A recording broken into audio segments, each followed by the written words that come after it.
This is KGW News at noon. We are grateful that none of the officers or deputies involved in this incident were injured, and we were equally grateful that people at the bank at the time and on the road were not injured. That's Gresham's chief of police talking about yesterday's deadly shooting of an armed robbery suspect.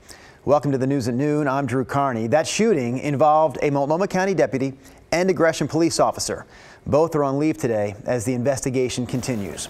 Let's talk about the crime spree that led up to the shooting. It began in Gresham yesterday just before 5 p.m. at the Key Bank near Southeast Burnside and Powell Boulevard.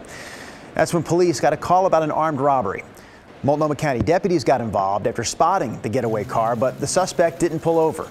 Instead, they led law enforcement on a chase out of Gresham into Troutdale and then eventually back into Gresham. Multnomah County Sheriff Mike Reese said the suspect shot a number of times at the responding officers before pulling into a parking lot and carjacking a vehicle. A Multnomah County deputy sheriff, a Multnomah County Sheriff's deputy and a police officer with Gresham Police shot at the suspect. He was killed on the scene, and an accomplice was also in the car at the time. Now, authorities say her name is Haley Hopp. She was arrested and charged with robbery in the first and second degree. Authorities say nobody at the bank was hurt, and the carjacking victim is also okay. We'll continue to update this story on our website, kgw.com. One of our other top stories this afternoon is the really bad winter weather that we've seen all this week in the Cascades and throughout the gorge. So this is brand new dash cam video just released from the Clackamas County Sheriff's Office that shows just how slick things got on Highway 26 heading up there to Mount Hood. You can see that scene right there with the cars on the other side of the road and that crash that happened right there. Fortunately, there were no serious injuries in this crash. Highway 26, though, was closed at one point this week. Right now, it's back open again.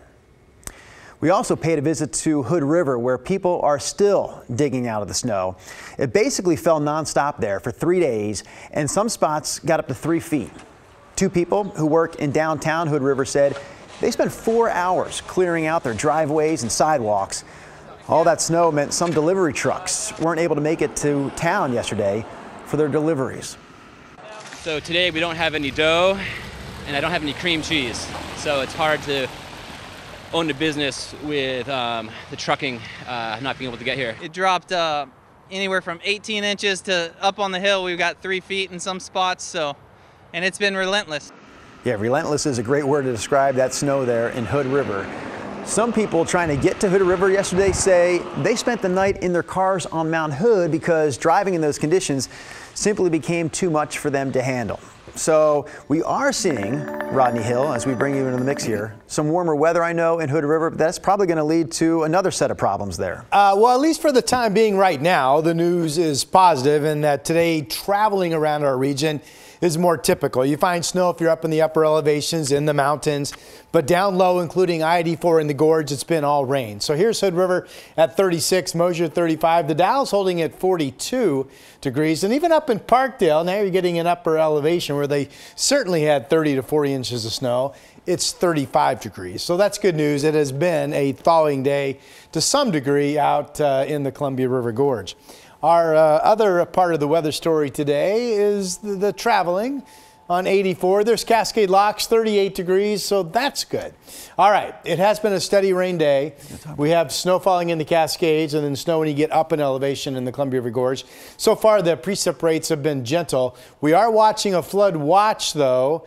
That will be combined with more rain coming and now melting snow. This flood watch goes into effect tomorrow and continues at least into Friday for all of Western Oregon and up into Southwest Washington. So more on that coming up. 42 right now, 45 at 4 o'clock, 44 at 8 p.m. I don't think the rain stops at all today. In fact, Drew, it might get heavier somewhat as we go marching through the afternoon hours. Again, we'll talk about that flood watch coming up shortly. I know you have at least one dry day in your 7-day forecast. We'll get to that later as well, right? Yes. Yeah. All right, Rod, thank you very much. Let's talk about another local story right now. A West Lynn family has their dog back after someone stole their car yesterday with the dog inside.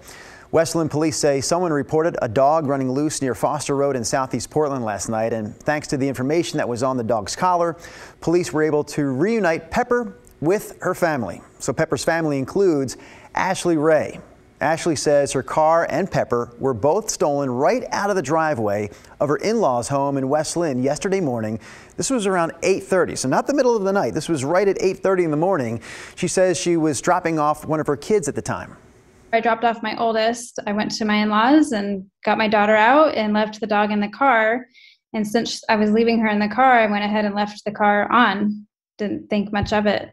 I was parked right outside their house, and got my daughter out, ran her inside their house, and chatted with them for a few minutes. And then when I came back outside, the car was gone. I think we heard Pepper there in the background, adding to that interview. As we mentioned, Pepper back home safe now, but the car is still missing, and there you see it. It's a 2017 dark blue Jeep Grand Cherokee. So if you have any information that can help police, you're asked to call the West Lynn Police Department. Meanwhile, 4 police agencies in Washington County are teaming up with mental health professionals to address how exactly they serve people in crisis. KGW's Brian Clerkley spoke with an officer and a clinician to get a better understanding of how this program works. You know, I myself struggle from some mental issues, you know, like depression and stuff. And so I understand, you know, like the police, they already have enough on their hands with crime and shootings and stuff. Corey Lang spends a lot of time in Tigard. He says he understands why police officers are now working with mental health professionals in order to de-escalate crisis situations. The new pilot program, which started at the end of the summer, is a partnership between clinicians from LifeWorks Northwest and police in Tigard, Tualatin, Sherwood, and King City. The mental health professionals offer everything from crisis assessment and evaluation to stabilization services and follow-up care. The team responds to any crisis call throughout the South Cities area whenever the need is there. The program has been going on in Washington County for years, but recently expanded to the southern cities. Yeah, it could be anything from family members concerned that someone might be in danger, or somebody's calling in just wanting some help. Could be more severe things that somebody needs more immediate medical attention. Crystal Fisher is one of the mental health clinicians working in Tigard. She's had defensive tactics training and wears a ballistic vest at all times. She often works with Officer Northcote. It's very easy and quick to bring a licensed master's level clinician to a call in which she'd be better suited for to kind of leave police out of it and have more handle as a behavioral mental health issue.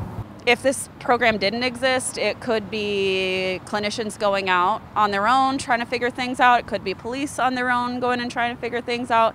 I'm really all about collaboration and getting clients the help that they need in the moment. Bryant Clerkley, KGW News. All right, we're going to talk about politics here for a moment because the pool for Oregon governor seems to keep getting bigger and bigger. Republican Christine Drazan has officially thrown her hat into the ring. Drazan is the former House Republican leader in Oregon, and during a speech yesterday, she promised to support law enforcement and get tough on crime. During that speech, she also criticized Democrats for their spending. The Oregon primary is just 4 months away now in May.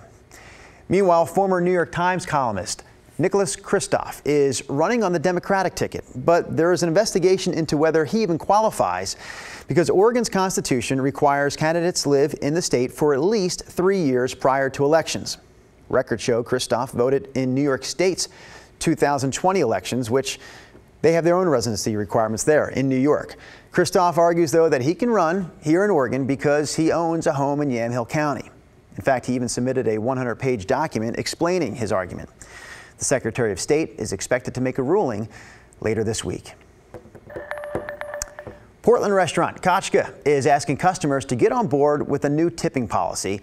In fact, it's a no tipping policy. So instead of leaving tips, the restaurant is asking customers to pay a 22% service charge.